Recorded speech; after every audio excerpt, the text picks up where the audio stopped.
Naseer sir, Bharat Gopi sir, Sankaradi sir, ബഹദൂർക്ക, പിന്നെ അടൂർ ബാസി sir, ഒരു 80% ആൾക്കാരോടെ ഞാൻ അഭിനയിച്ചിട്ടുണ്ട്.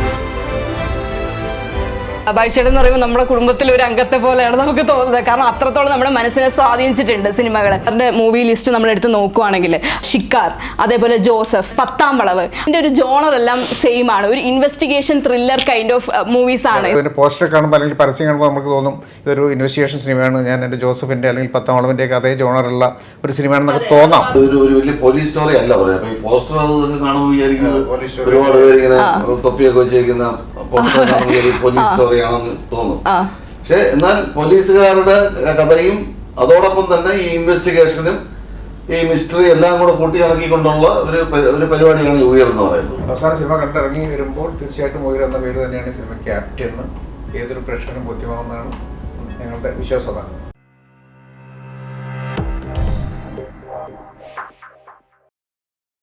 Welcome to Django space. ഞാൻ വർഷ വിജയൻ. ഇന്ന് നമ്മോടൊപ്പം ഉള്ളത് ഉയർ മൂവി ടീമാണ്. നമസ്കാരം പത്മകുമാർ സർ. നമസ്കാരം ബൈചേട്ടാ. Yes, okay. അപ്പോൾ എൻ്റെ ഫസ്റ്റ് ഓഫ് ഓൾ ഞാൻ രണ്ടുപേർക്കും കൺഗ്രാറ്റ്സ് പറയാണ് ഉയർ മൂവിക്ക്. ഓക്കെ, രണ്ടുപേർക്കും എൻ്റെ congrats and all the very best. Okay, Padmakumar sir പപ്പേട്ടാന്ന് വിളിക്കാലോ അല്ലേ? യെസ്, എളുപ്പ മലയാളികളുടെ പ്രിയപ്പെട്ട പപ്പേട്ടൻ. അത് നമ്മളൊക്കെ ആയാലും കുട്ടിക്കാലം ആയാലും എല്ലാം സിനിമകളൊക്കെ പപ്പേട്ടൻ്റെ സിനിമകൾ കണ്ട് വളർന്നതാണ്. അതെ അതെ, പക്ഷെ ഈ പപ്പേട്ടൻ്റെ സിനിമകൾ കണ്ടു വളർന്നു. നമ്മുടെ അമ്മക്കിളി കൂടി തുടങ്ങിയിട്ട് ഇപ്പം നമ്മുടെ ഉയർ വരെ വന്ന് നിൽക്കുകയാണ്. അപ്പം ആക്ച്വലി ഉയർ എന്ന് പറയുമ്പോഴത്തേക്കും ആ ഒരു ടൈറ്റിൽ തന്നെ കുറച്ച് ഇമോഷണലാണ്, കുറച്ച് മിസ്റ്ററി ഹിഡൻ ആണ്. അപ്പം അങ്ങനെ ഒരു നെയിം കൊണ്ടുവരാനുള്ള ഒരു കാരണം എന്താണ്? ആക്ച്വലി നമ്മൾ ഈ സിനിമ തുടങ്ങുമ്പോഴോ അല്ലെങ്കിൽ സിനിമ ഷൂട്ട് ചെയ്യുമ്പോഴോ ഒന്നും ഈ ഒരു ടൈറ്റിൽ ഉണ്ടായിരുന്നില്ല. ടൈറ്റിൽ നമ്മളൊരു വർക്കിംഗ് ടൈറ്റിൽ വേറെ ആയിരുന്നു. പിന്നീട് പല ടൈറ്റിലൊക്കെ മാറി ആലോചിച്ചിട്ടാണ് അവസാനം ഉയരിലേക്ക് എത്തിയത്. ഈ പല കാര്യങ്ങളും നമ്മൾ കൃത്യമായ ഒരു സ്ഥലത്ത് പോയി എത്തിച്ചേരുമെന്ന് പറഞ്ഞ പോലെ അവസാനം കൃത്യമായ ഒരു ടൈറ്റിലേക്ക് എത്തിയതാണ്. അതിനുമ്പോൾ നമ്മൾ പല കാര്യങ്ങൾ ആലോചിച്ചു. ചില ടൈറ്റുകൾ ആലോചിച്ച് തന്നെ നമ്മൾ രജിസ്റ്റർ ചെയ്ത് നോക്കിയപ്പോഴാണ് അത് വേറെ ആൾക്കാർ ആൾറെഡി നേരത്തെ ഉപയോഗിച്ചിട്ട് അങ്ങനെയുള്ള ടൈറ്റിലാണ്. അങ്ങനെ പല ടൈറ്റുകൾ മാറിയിട്ട് അവസാനം ഉയരിലേക്ക് എത്തിയത്. അത് ഈ സിനിമ എന്ന് പറയുന്നത് ഈ പറഞ്ഞ ഒരു ഇൻവെസ്റ്റിഗേഷൻ തീമാണ്. പക്ഷെ അതിൻ്റെ കൂടെ തന്നെ നല്ലൊരു ഇമോഷണൽ കണ്ടന്റ് ഉണ്ട്, ഒരുപാട് ട്വിസ്റ്റുകളുണ്ട്. അതിനെല്ലാം കൂടെ ചേർന്നിട്ട് ഈ സിനിമയ്ക്ക് അവസാന സിനിമ കണ്ടിറങ്ങി വരുമ്പോൾ തീർച്ചയായിട്ടും ഉയർ എന്ന പേര് തന്നെയാണ് ഈ സിനിമയ്ക്ക് ആപ്റ്റ് എന്ന് ഏതൊരു പ്രേക്ഷകനും ബോധ്യമാവുന്നതാണ് ഞങ്ങളുടെ വിശ്വാസത. Okay okay sir. ബൈചേട്ടൻ നമുക്കറിയാം ASI ജോയി എന്ന് പറയുന്ന ഒരു കഥാപാത്രത്തെയാണ് നമ്മുടെ ഉയർ സിനിമയിൽ അവതരിപ്പിക്കുന്നത്. അപ്പം ശരിക്കും പറഞ്ഞാൽ നമുക്കറിയാം ബൈചേട്ടൻ ആക്ച്വലി ഇപ്പൊ എത്രാമത്തെ സിനിമയാണ് ബൈചേട്ടാ? ശരിക്കും ഒരു 300+ ആയില്ലേ? 300 അടുത്തായി. അതെ അതെ. അപ്പം ശരിക്കും ബൈചേട്ടൻ ഒരുപാട് ജോണറിലെ ഫിലിംസ് അഭിനയിച്ചിട്ടുണ്ട്. പക്ഷെ കൂടുതലും നമ്മുടെ മനസ്സിൽ നിൽക്കുന്നത് കോമഡി അല്ലേ? കോമഡി റോൾസ് ഒക്കെയാണ് കുറച്ചുകൂടി നമ്മുടെ മനസ്സിൽ പെട്ടെന്ന് സ്ഥാനം ഉള്ളത്. അപ്പം ശരിക്കും പറഞ്ഞാൽ ബൈചേട്ടൻ എന്ന് പറയുമ്പോൾ നമ്മുടെ കുടുംബത്തിലെ ഒരു അംഗത്തെ പോലെയാണ് നമുക്ക് തോന്നുന്നത്. കാരണം അത്രത്തോളം നമ്മുടെ മനസ്സിനെ സ്വാധീനിച്ചിട്ടുണ്ട് സിനിമകൾ. കുട്ടിക്കാലമൊക്കെ തന്നെ നമ്മൾ ഇപ്പം ബൈചേട്ടൻ്റെ സിനിമകൾ പറഞ്ഞാൽ ഇപ്പം മാട്ടുപെട്ടി മച്ചാൻ എൻ്റെ ഒരു ഫേവറേറ്റ് എന്ന് പറയുന്നത് മാട്ടുപെട്ടി മച്ചാനാണ്. കാരണം എനിക്ക് ഇത്രയും സിനിമകൾ ചേട്ടൻ അഭിനയിച്ചിട്ടും എൻ്റെ മനസ്സിൽ അതിൽ ഉള്ള കണ്ണപ്പൻ എന്ന് പറഞ്ഞ് ചെയ്തിട്ടുള്ള ആ ഒരു റോള് ശരിക്കും എൻ്റെ മനസ്സിൽ ഇപ്പോഴും അത് നിറഞ്ഞു നിൽക്കുന്നു. പിന്നെ നമ്മുടെ ഉയർ സിനിമയിൽ ചേട്ടൻ പോലീസ് വേഷമാണല്ലോ ചെയ്യുന്നത്. അപ്പം ചേട്ടൻ ഇതിനു മുമ്പും ഇപ്പോൾ യമണ്ടൻ പ്രേമകഥ അങ്ങനെയുള്ള സിനിമയിലൊക്കെ ആയാലും പോലീസ് വേഷം ചെയ്തിട്ടുണ്ടായിരുന്നു. അതേപോലെ നിരവധി സിനിമകളിൽ ചേട്ടൻ പോലീസ് വേഷത്തിൽ വന്നിട്ടുണ്ട്. അപ്പം ഉയർ സിനിമയിലെ ഈ പോലീസ് വേഷം എങ്ങനെയാണ് മറ്റുള്ള സിനിമകളിൽ സെയിം വേഷം ചെയ്തതിനെക്കാട്ടിലും വ്യത്യസ്തമാക്കി മാറ്റുന്നത്? പോലീസ് വേഷം നമുക്ക് വ്യത്യസ്തമാക്കാൻ പറ്റുന്ന കഥാപാത്രത്തിലൂടെ മാത്രമേ പറ്റുള്ളൂ. അല്ല, അപ്പിയറൻസിൽ വേറെ മാറ്റമൊന്നും വരുത്താൻ പറ്റില്ല. കാരണം ഈ യൂണിഫോം ഇട്ടല്ലേ പറ്റുള്ളൂ. അപ്പൊ ഈ ഇതൊരു ഇൻവെസ്റ്റിഗേഷൻ ത്രില്ലറാണ് ഈ പടം എന്ന് പറയുന്നത്. അപ്പൊ ആ അന്വേഷണത്തിന്റെ ഭാഗമായിട്ടുള്ള ആളാണ് ഈ ASI. എപ്പോഴും എല്ലാ അന്വേഷണ സംഘത്തിലും ഒരു ASI ഉണ്ടാവും. കാരണം അദ്ദേഹത്തിന്റെ അനുഭവം, ഇത്രയും കാലത്ത് മുൻ കേസുകൾ കൈകാര്യം ചെയ്ത പരിചയം, അതൊക്കെ കൊണ്ട് എപ്പോഴും ഒരു ASI എന്ന് പറഞ്ഞ ഒരാള് ഈ ഇൻവെസ്റ്റിഗേഷൻ ടീമിൽ കേരള പോലീസിൽ എപ്പോഴും ഉണ്ടാവും. അപ്പൊ അതിലൊരാളായിട്ടാണ് ഞാൻ അഭിനയിക്കുന്നത്. അപ്പൊ ഇതിനകത്ത് എന്ന് പറയുന്നത് ഈ നേരത്തെ പറഞ്ഞ ഇമോഷണൽ കണ്ടന്റ് ആണ് ഈ പടത്തിന്റെ ഒരു പ്രത്യേകത എന്ന് പറയുന്നത്. അല്ലാതെ ഞങ്ങൾ ഒരു വലിയ പോലീസ് സ്റ്റോറി അല്ല പറയാം. അപ്പൊ ഈ പോസ്റ്റർ കാണുമ്പോൾ വിചാരിക്കുന്നത് ഒരുപാട് പേര് ഇങ്ങനെ തൊപ്പിയൊക്കെ വെച്ചിരിക്കുന്ന പോസ്റ്റർ കാണുമ്പോൾ പോലീസ് സ്റ്റോറി ആണെന്ന് തോന്നും. പക്ഷെ എന്നാൽ പോലീസുകാരുടെ കഥയും അതോടൊപ്പം തന്നെ ഈ ഇൻവെസ്റ്റിഗേഷനും ഈ മിസ്റ്ററി എല്ലാം കൂടെ കൂട്ടിയിണക്കിക്കൊണ്ടുള്ള ഒരു പരിപാടിയാണ് ഉയർന്ന് പറയുന്നത്. അപ്പം സംവിധായകന് അതിനകത്ത് വലിയ പ്രതീക്ഷയുണ്ട്. പിന്നെ വൈചേട്ടൻ ആക്ച്വലി എൻ്റെ നാട്ടുകാരനാണ്, നമ്മൾ രണ്ടുപേരും തിരുവനന്തപുരംകാരാണ്. അതേപോലെ തന്നെ വേറൊരു ലിങ്കും കൂടെ ഉണ്ട്. ബൈചേട്ടൻ്റെ മകൾ ഐശ്വര്യ സന്തോഷ് എൻ്റെ സുഹൃത്താണ്, എൻ്റെ കൂടെ സരസ്വതി വിദ്യാലയത്തിൽ പഠിച്ചതാണ്. അപ്പൊ അങ്ങനെ ഒരു ലിങ്ക് വരുന്നുണ്ട്. അത് സെയിം ബാച്ചായിരുന്നു. അതെ അതെ. അപ്പൊ അതിലേറെ സന്തോഷം. പിന്നെ സർ ആക്ച്വലി ഇപ്പം സാറിൻ്റെ മൂവി ലിസ്റ്റ് നമ്മളെടുത്ത് നോക്കുവാണെങ്കിൽ ലൈക്ക് ഷിക്കാർ, അതേപോലെ ജോസഫ്, അതേപോലെ തന്നെ പത്താം വളവ്, അപ്പം ഇങ്ങനെയുള്ള സിനിമകളെല്ലാം കൂടുതലും വാസ്തവമുണ്ട്. അപ്പം ഞാൻ ഈ സിനിമകളുടെ പേര് എടുത്തു പറയാൻ കാരണം എന്താണെന്ന് വെച്ചാൽ ഇപ്പം എന്താ ഉയർ വന്നിരിക്കുന്നു. അപ്പം ഇതെല്ലാം ഇതിൻ്റെ ഒരു ജോണർ എല്ലാം സെയിം ആണ്. ഒരു investigation thriller kind of movies ആണ് ഇതെല്ലാം വന്നിരിക്കുന്നത്. അപ്പം സാറ് ഇപ്പം ഉയറിൽ വന്നപ്പോഴും അതേ ജോണറിലുള്ള ഒരു ഇത് തന്നെയാണ്. സോ അപ്പം സാറിനെ എന്താണ് ഇൻസ്പയർ ചെയ്യുന്നത് ഈ സെയിം ജോണറിൽ കൊണ്ടുവരാനായിട്ട്? ഒരു ഇൻവെസ്റ്റിഗേഷനോടുള്ള ഒരു എന്തുകൊണ്ടാണ്? അല്ല, നമ്മൾ ഒരു ഇൻവെസ്റ്റിഗേഷൻ സിനിമ ചെയ്യണം നമ്മൾ ഒരിക്കലും അടുത്ത സിനിമ ചെയ്യുമ്പോൾ നേരത്തെ തീരുമാനിക്കുന്നില്ല ഒരു ഇൻവെസ്റ്റിഗേഷൻ സിനിമ ആയിരിക്കണം ഉദ്ദേശിക്കുന്നില്ല. നമ്മുടെ അടുത്ത് കുറെ കഥകൾ കേൾക്കുന്നു. അപ്പൊ അതിൽ എനിക്ക് കണക്ട് ആവുന്ന ഒരു കഥ സെലക്ട് ചെയ്യുന്നു. അപ്പൊ അതിനു മുമ്പ് നമ്മൾ കുറെ ഇമോഷണൽ കഥകൾ കേട്ടിട്ടുണ്ടാവും, ഫാമിലി ഡ്രാമ കേട്ടിട്ടുണ്ടാവും. പക്ഷെ അത് ചിലപ്പോൾ എനിക്ക് കണക്ട് ആയിട്ടുണ്ടാവില്ല. അല്ലെങ്കിൽ ഒരു കഥ ഒരാൾ പറയുമ്പോൾ അല്ലെങ്കിൽ ഒരു സ്ക്രിപ്റ്റ് നരേറ്റ് ചെയ്യുമ്പോൾ ആ സ്ക്രിപ്റ്റ് ഒരു സിനിമയായിട്ട് എന്റെ മനസ്സിൽ കൂടെ ഓടിയാൽ മാത്രമേ എനിക്കത് സിനിമയാക്കാൻ പറ്റും എന്ന് എനിക്ക് തീരുമാനിക്കാൻ പറ്റും. അപ്പൊ അങ്ങനെ പലപ്പോഴും കഥ പറഞ്ഞു വരുമ്പോൾ ചിലപ്പോൾ ഒരു ഇമോഷൻ, ഇങ്ങനത്തെ ഒരു ക്രൈം ത്രില്ലർ ആയിരിക്കും എന്നെ ഇത് ചെയ്യുന്നത്, എനിക്ക് ഇഷ്ടപ്പെടുന്നത്. അപ്പൊ അത് ചെയ്ത് വരുമ്പോൾ തീർച്ചയായിട്ടും അതൊരു കഴിഞ്ഞ സിനിമയുടെ അതേ പാറ്റേൺ ആയിട്ട് വരും, അല്ലെങ്കിൽ അതിന് മുമ്പ് ചെയ്ത സിനിമയുടെ പാറ്റേൺ ആയിട്ട് വരാം. അപ്പൊ നമ്മൾ അതിനെ പറ്റി ആലോചിക്കുന്നില്ല. നമ്മളെപ്പോഴും ഈ ചെയ്യാൻ പോകുന്ന സിനിമയെ കുറിച്ച് അല്ലാതെ കഴിഞ്ഞ സിനിമയുടെ ജോണറാണോ ഇത്, അതുമായിട്ട് എന്തെങ്കിലും ബന്ധമുണ്ടോ, അല്ലെങ്കിൽ ആ സിനിമയുടെ അതേ ജോണറിൽ തന്നെ ഞാൻ കണ്ടിന്യൂസ് ആയിട്ട് അതേ ജോണറിൽ തന്നെ പോകുന്നെന്ന് ആരെങ്കിലും വിചാരിക്കുമോ, അങ്ങനെ ചിന്തിക്കാറില്ല. സിനിമ ചെയ്യുമ്പോൾ ആ സിനിമ ചെയ്യുന്നു, അതിൽ കോൺസെൻട്രേറ്റ് ചെയ്യുന്നു, ആ സിനിമ എങ്ങനെ നന്നാക്കാമെന്ന് ചിന്തിക്കുന്നു. അപ്പൊ അത് ആക്ച്വലി സംഭവിച്ചു പോകുന്നതാണ്. അല്ല നമ്മൾ പർപ്പസ് ആയിട്ട് നമ്മൾ അങ്ങനെ ഒരു ജോണർ തിരഞ്ഞെടുക്കുന്നതല്ല.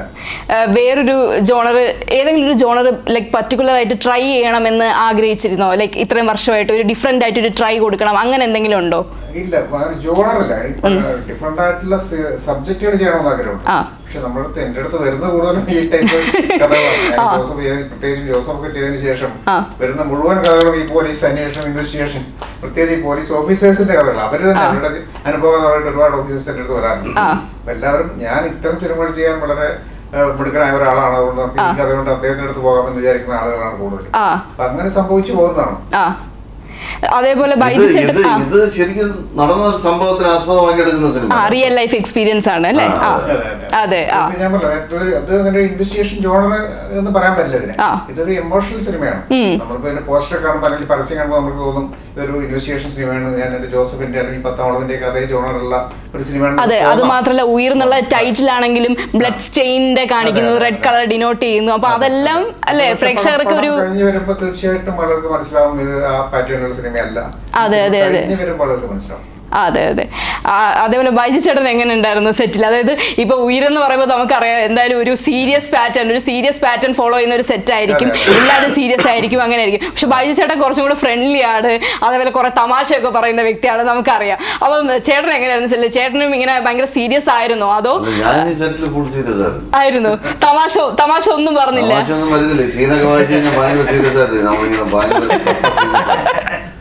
ഓരോ സീനും പറഞ്ഞാൽ സീരിയസ് കൂടിക്കൊണ്ടിരിക്കുകയാണ്.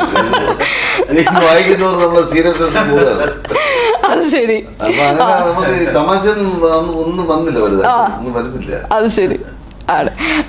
അതേപോലെ റോഷൻ മാത്യുവിനെ ഇപ്പം എന്താണ് എസ് എ റോളിലോട്ട് എടുത്തു അല്ലെ? എസ് എ അജീബ് എന്ന് പറയുന്ന റോളാണ് റോഷൻ മാത്യു ഉയർ സിനിമയിൽ പ്ലേ ചെയ്യുന്നത്. യെസ്. അപ്പം അങ്ങനെ ഒരു സബ് ഇൻസ്പെക്ടർ റോൾ ചെയ്യാൻ റോഷൻ മാത്യു എന്ന ആക്ടറെ സാർ എന്തുകൊണ്ടാണ് ചൂസ് ചെയ്തത്? ഞാൻ ഈ കഥ കേട്ടപ്പോൾ ഒരു പ്രൊഫഷണൽ ഓഫീസറാണ് ഇതിന്റെ സെൻട്രൽ ക്യാരക്ടർ എന്ന് പറയുന്നത്. 30 വയസ്സ് പ്രായമാണല്ലോ. 30 വയസ്സിന് താഴെ, 26 വയസ്സാണ് ശരിക്കും നടക്കുമ്പോൾ. എനിക്ക് നമ്മുടെ റിയൽ കഥാപാത്രത്തിന്റെ പ്രായം 26 വയസ്സാണ്. അപ്പൊ ആ എത്ര വയസ്സുള്ള എപ്പോ പോലീസ് ട്രെയിനിങ് കഴിഞ്ഞിട്ട് എസ് ഐ ആയിട്ട് ജോയിൻ ചെയ്ത ഒരാളുടെ മാനസികാവസ്ഥ, അയാളുടെ ഒരു ബോഡി ലാംഗ്വേജ്, ഇതെല്ലാം എന്റെ മനസ്സിൽ ആലോചിച്ചപ്പോൾ എന്റെ മനസ്സിൽ വന്ന ഒരു രൂപം കൃത്യമായിട്ട് റോഷനെയാണ്. അങ്ങനെയാണ് ഞാൻ റോഷനിലേക്ക് എത്തുന്നത്. ഞാൻ ഈ കഥ ഇത് നേരത്തെ പറഞ്ഞല്ലോ, ശരിക്കും റിയൽ ആയിട്ട് നടന്നൊരു കഥയാണ്, കണ്ണൂരിൽ നടന്നൊരു സംഭവമാണ്. അപ്പൊ അന്ന് ഇതിനെ പറ്റി കുറെ പത്രത്തിൽ വാർത്തയൊക്കെ വന്നിരുന്നു, ടീച്ചറൊക്കെ വന്നിരുന്നു. അപ്പൊ അത് എന്റെ അടുത്തുണ്ടായിരുന്നു. അത് ഞാൻ റോഷൻ അയച്ചു കൊടുത്തു. റോഷൻ ഇഷ്ടപ്പെട്ടു. അങ്ങനെയാണ് റോഷനിലേക്ക് എത്തുന്നത്. ഈ ക്യാരക്ടറിന് കൃത്യമായിട്ട് നമുക്ക് എനിക്ക് ചെയ്യാൻ പറ്റുന്ന റോഷനാണെന്ന് എനിക്ക് തോന്നി. എന്റെ ഊഹം അല്ലെങ്കിൽ ഞാൻ എന്റെ തീരുമാനം 100% ശരിയായിരുന്നു എന്ന് എന്റെ സിനിമ കണ്ടാൽ മനസ്സിലാവും. തീർച്ചയായും സർ. റിയൽ ലൈഫിൽ എപ്പോഴെങ്കിലും ഒരു പോലീസ് വേഷം ധരിക്കണം എന്നുള്ള ഒരു തോന്നൽ വന്നിട്ടുണ്ടോ? അല്ലെങ്കിൽ ഞാനൊരു ഡയറക്ടർ ആയിരുന്നില്ലെങ്കിൽ ചിലപ്പോൾ ഒരു പോലീസ് ആയേനെ, അങ്ങനെ എന്തെങ്കിലും ഒരു ആഗ്രഹം, അങ്ങനെ എന്തെങ്കിലും സാറിന്റെ ഉള്ളിൽ എപ്പോഴെങ്കിലും ഉണ്ടായിട്ടുണ്ടോ? ഇല്ല ഇല്ല. ഓക്കെ. അതേപോലെ ബൈചേട്ടാ, റോഷൻ മാത്യു ആയിട്ടുള്ള സ്ക്രീൻ സ്പേസ് എങ്ങനെ ഉണ്ടായിരുന്നു? സബ് ഇൻസ്പെക്ടറും അതേപോലെ ആയിട്ടുള്ള ഒരു 2 പോലീസുകാർ തമ്മിലുള്ള ആ ഒരു കണക്ഷൻ എങ്ങനെ ഉണ്ടായിരുന്നു ഈ മൂവിയിൽ? കണക്ഷൻ എന്ന് പറയുന്നത് റോഷനെ സംബന്ധിച്ച് വളരെ ഈസി ആയിട്ട് ഈ റോള് ചെയ്തിട്ടുണ്ട്. കാര്യം ഒട്ടും സ്ട്രെയിൻ ഇല്ലാതെ വളരെ നന്നായിട്ട് ചെയ്തിട്ടുണ്ട്. പിന്നെ എന്റെ കാര്യം പിന്നെ ആൾക്കാർ കണ്ടിട്ട് അപ്പൊ ഞങ്ങള് നല്ല ബോണ്ടിങ് ആയിരുന്നു. പിന്നെ ഈ നമുക്ക് ഈ സീൻ എഴുതി കൊണ്ടുവരുന്ന സീനിന് അപ്പുറത്തേക്ക് ഒരു പൊടിപ്പും തൊങ്ങലും ഒന്നും ആവശ്യമില്ല സിനിമയിൽ. അപ്പൊ അത് കാരണം ഈ വലിയ ഇംപ്രവൈസേഷനിലോട്ടൊന്നും പോയിന്റ് വന്നില്ല. സീൻ എന്താണോ ഡിമാൻഡ് ചെയ്യുന്നത് അത് മാത്രം ചെയ്യാന്നുള്ള കഥാപാത്രമായി മാറുക എന്നുള്ള ഒരു തന്നെയാണ്. തീർച്ചയായും ആദ്യം മുതൽ അവസാനം വരെ കണ്ടിന്യൂസ് ആയിട്ട് വരുന്ന 2 ക്യാരക്ടേഴ്സ് റോഷന്റെയും ബൈചേട്ടന്റെയാണ്. അതെ അതെ, SIയും ASIയും. അതെ തീർച്ചയായും. അതെ. അതേപോലെ പപ്പേട്ട, ലൈക്ക് ഇത് ഉയറിന്റെ സെറ്റില് അപ്പോൾ ഓരോ ഷൂട്ട് ചെയ്യുമ്പോഴും ലൈക്ക് ഓരോ സീൻസ് ചെയ്യുമ്പോഴും ഏതെങ്കിലും ഒരു പർട്ടിക്കുലർ സീക്വൻസ് ചലഞ്ചിങ് ആയിട്ട് ഫീൽ ചെയ്തായിരുന്നോ ഷൂട്ട് ചെയ്യുന്ന ടൈമില്? ടെക്നിക്കൽ കുറച്ച് പ്രശ്നങ്ങളുണ്ടായിരുന്നു. കിണറിനകത്ത് ബോഡി എടുക്കുന്ന സീക്വൻസ് അതായിരുന്നു. കിണർ പൊട്ടക്കിണറിനകത്ത് കിടക്കുന്ന ഒരു സ്ത്രീയുടെ ബോഡി ഫയർഫോഴ്സുകാർ വന്ന് അത് ആദ്യം കാണുന്നതും പിന്നെ ഫയർഫോഴ്സുകാർ വന്ന് പുറത്തെടുക്കുന്നതായിട്ടുള്ള സീക്വൻസ് ഉണ്ട്. അത് ശരിക്കും ഒരു കിണറിൽ ഷൂട്ട് ചെയ്യാൻ പറ്റില്ല. അത് നമ്മൾ സെറ്റ് ഇട്ടതായിരുന്നു. സെറ്റ് ഇട്ട് അതിന്റെ മുകളിൽ താഴെ ഷൂട്ട് ചെയ്യാനും അതെടുക്കാനുള്ള അതിന്റെ ഒരു സ്ട്രെയിൻ കുറച്ച് അത് എങ്ങനെ നമ്മൾ എക്സിക്യൂട്ട് ചെയ്യണമെന്ന കാര്യത്തിൽ കുറച്ച് ആദ്യം ഒരു കൺഫ്യൂഷൻ ഉണ്ടായിരുന്നു.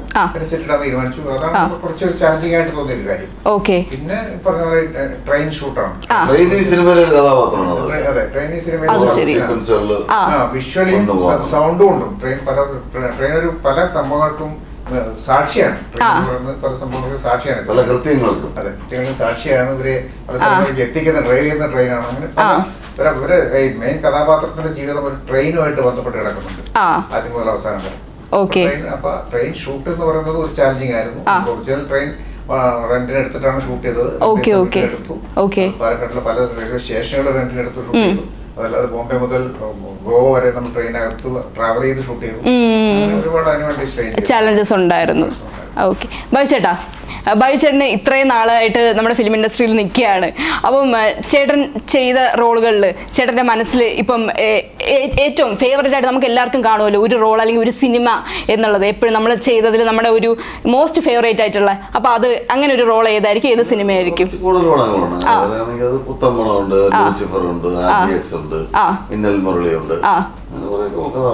കഥാപാത്രങ്ങളുണ്ട്. ഇനി ചെയ്യാൻ ആഗ്രഹിക്കുന്ന ഏതെങ്കിലും ഒരു റോൾ ഉണ്ടോ? ഒരിക്കലും ആഗ്രഹിക്കുന്നില്ല. കാരണം ആഗ്രഹിച്ചിട്ട് കാര്യമില്ല. അല്ലെങ്കിൽ ഏതെങ്കിലും ഒരു പർട്ടിക്കുലർ ആക്ടറുടെ കൂടെ സ്ക്രീൻ സ്പേസ് വേണം, അങ്ങനെ ഒരു ആഗ്രഹം തോന്നിയിട്ടുണ്ടോ എപ്പോഴെങ്കിലും? ഞാൻ എല്ലാവരുടെ കൂടെ അഭിനയിച്ചിട്ടുണ്ട്. അങ്ങനെ പ്രത്യേകിച്ച് ആഗ്രഹമൊന്നും ഇപ്പൊ ഇല്ല. ഞാൻ എന്താ പഴയ നടന്മാരുടെ കൂടെ അഭിനയിച്ചിട്ടില്ലേ? ശങ്കരാടി സാറ്. ഈ പഴയ തലമുറയുടെ കൂടെയും പുതിയ തലമുറയുടെയും കൂടെയും സ്ക്രീൻ സ്പേസ് ഷെയർ ചെയ്ത ആളാണ് ബൈചേട്ടൻ. ശങ്കരാടി സാറ്, ബഹദൂർക്ക, പിന്നെ അടൂർ ബാസി സാറ്, പിന്നെ ഗോവിന്ദൻകുട്ടി സാറ്. ഗോവിന്ദൻകുട്ടി സാറിനൊക്കെ അറിയാം, പണ്ട് കേട്ടിട്ടുണ്ട് കേട്ടറിവ്. എല്ലാവരുടെ കൂടെ ഞാൻ നസീർ സാറ്, മധു സാറ്. അപ്പം ഈ പഴയ ആൾക്കാര്, പഴയ തലമുറ, പഴയ ആർട്ടിസ്റ്റും പുതിയ ആർട്ടിസ്റ്റും ഒരു 80% ആൾക്കാരോട് ഞാൻ പറഞ്ഞിട്ടുണ്ട്. അത് ശരി. ഇത്രയും നാള് ഇപ്പം ചേട്ടനപ്പം ഇത്രയും വിറ്റ്നസ് ചെയ്തു മലയാള സിനിമയിൽ. അപ്പം പഴയ ആർട്ടിസ്റ്റിൻ്റെ കൂടെയും പുതിയ ആർട്ടിസ്റ്റിൻ്റെ കൂടെയും എന്തെങ്കിലും ഒരു വ്യത്യാസം ചേട്ടന് ഫീൽ ചെയ്യുന്നുണ്ടോ? അതായത് എല്ലാവരുടെ കൂടെ ആക്ട് ചെയ്തിട്ടുണ്ടല്ലോ, അപ്പൊ എന്തൊക്കെയാണ് ചേഞ്ചസ് വന്നിട്ടുള്ളത്, അങ്ങനെ എന്തെങ്കിലും ഒരു കാര്യങ്ങൾ നോട്ടീസ് ചെയ്തിട്ടുണ്ടോ? ചേഞ്ചസ് എന്ന് പറയുന്നത് എക്കാലവും മാറിക്കൊണ്ടേയിരിക്കും. സിനിമ എന്ന് പറയുന്നത് ഒരു 5 വർഷം കൂടുമ്പോൾ സിനിമ മാറിക്കൊണ്ടിരിക്കും. സാങ്കേതിക വിദ്യ മാറും, ആൾക്കാർ മാറും, ചിന്തകൾ മാറും, ആവിഷ്കാരം മാറും, സാങ്കേതിക വിദ്യകൾ മാറും. അങ്ങനെ ഒരുപാട് ഫാക്ടേഴ്സ് ഉണ്ട്. ആൾക്കാരുടെ സ്വഭാവത്തിന് മാത്രം വലിയ മാറ്റമൊന്നുമില്ല. പല ആൾക്കാരും പല സ്വഭാവമായിരിക്കും. പല സ്വഭാവം. അതെ അതെ അതെ അതെ തീർച്ചയായും. പപ്പേട്ടാ, അതേപോലെ ഇപ്പം നമ്മുടെ ജോസഫ് മൂവിയിലെ ഭയങ്കര ട്വിസ്റ്റ് ആയിരുന്നു. അപ്പൊ അതേപോലെ തന്നെ സെയിം ആ ഒരു പാറ്റേണിലെ ആ ഒരു ട്വിസ്റ്റ് തന്നെ ഉയർ മൂവിയിൽ നമുക്ക് എക്സ്പെക്ട് ചെയ്യാമോ, അതോ ഒരു ഡിഫറെന്റ് ആയിട്ടുള്ള ഒരു ജേണി ആയിരിക്കും ഉയർ മൂവി എന്ന് പറയുന്നത്? ഡിഫറെന്റ് ആയിട്ടുള്ള ഒരു ജേണി ആയിരിക്കും. ട്വിസ്റ്റുകളൊക്കെ ഉണ്ട്, പക്ഷെ പാറ്റേണേ അല്ല. ഓക്കെ. ജോസഫ് എന്ന് പറയുന്നത് നമ്മൾ ഉണ്ടാക്കിയെടുത്ത ഒരു കഥയാണ്. നമ്മുടെ കണ്ടംപററി ആയിട്ട് ഈ കാലഘട്ടത്തിൽ നടക്കുന്ന ഒരു വിഷയമാണെങ്കിൽ പോലും അതൊരു കഥ എന്ന് പറയുന്നത് നമ്മൾ സാങ്കല്പികമായിട്ട് എഴുതി ഉണ്ടാക്കിയതാണ്. ഇതങ്ങനെയല്ല, ഇതൊരു റിയൽ സംഭവത്തിൽ നിന്നും നമ്മൾ സിനിമാറ്റിക് ആയിട്ട് സിനിമയ്ക്ക് വേണ്ടി ചില സ്വാതന്ത്ര്യം എടുത്തിട്ടുണ്ട്. അല്ലാതെ ബാക്കി എല്ലാ കാര്യങ്ങളും അതിന്റെ സംഭവങ്ങളും അതിന്റെ യാത്രയും അത് എത്തിച്ചേരുന്ന ഒരു ഘട്ടവും എല്ലാം നമ്മൾ റിയൽ ജീവിതത്തിൽ നിന്നും എടുത്തുണ്ടാക്കിയ ഒരു സിനിമയാണ്. അപ്പൊ തീർച്ചയായിട്ടും അത് നമ്മൾ എന്റെ ഡിഫറൻസ്. ഓക്കെ, എന്തായാലും നമ്മുടെ ഉയർ മൂവി ഒരു വൻ സക്സസ് ആവട്ടെ എന്തായാലും പ്രാർത്ഥിക്കുന്നു, ആശംസിക്കുന്നു. Thank you so much. Congrats. Thank you.